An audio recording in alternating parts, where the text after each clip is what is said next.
ایک قبیلہ تھا بنو سلیم، مسجد نبوی شریف سے تھوڑا دور رہتے تھے وہ لوگ. تو نبی کریم صلی اللہ تعالی علیہ وسلم کی مسجد کے دائیں بائیں نا کچھ مکانات خالی ہوئے، تو مالکوں نے یہ کہا کہ ہم یہ مکانات بیچیں گے.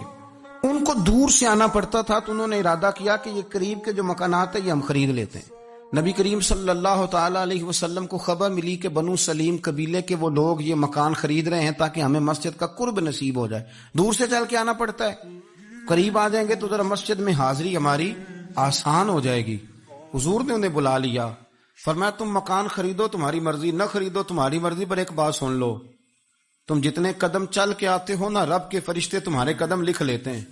2 دفعہ حضور نے فرمایا، حدیث میں موجود ہے، 2 دفعہ تمہارے قدم لکھے جاتے ہیں. وہ لوگ بڑے مشتاق تھے اللہ کے بارگاہ سے اجر کے آنکھیں گول. حضور فرشتے ہمارے قدم لکھتے ہیں، رب کو دکھاتے ہیں کہ اتنے قدم چل. ہاں تمہارے قدم لکھے جاتے ہیں. کہا یا رسول اللہ ہم نے نہیں قریب آنا، ہم دور ہی ٹھیک ہے، ہم چاہتے ہیں ہمارے زیادہ قدم لکھے جائیں، ہم دور سے چل کے آیا کریں گے. اور یارو بڑا خوش بخت نہیں وہ آدمی جس کو اللہ تبارک و تعالیٰ کے گھر کی حاضری کا یہ موقع نصیب ہو.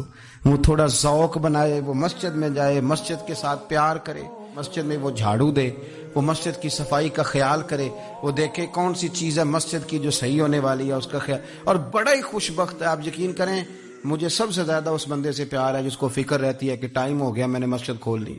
میں نے دیکھا ہے بڑے وقت پہ جائیں گے، مسجد کھولیں گے، صفے بچھائیں گے. یہ بڑے خوش بخت لوگ، یہ میرے نبی پاک کے پیارے ہیں. اپنے اپنے علاقے کی محلے کی مسجد سے پیار کریں، وہاں آپ ڈیوٹی کریں، آپ کی طبیعت بڑی ٹھنڈی رہے گی. آپ اللہ کے گھر سے پیار کریں گے تو اللہ آپ کے گھر کو آباد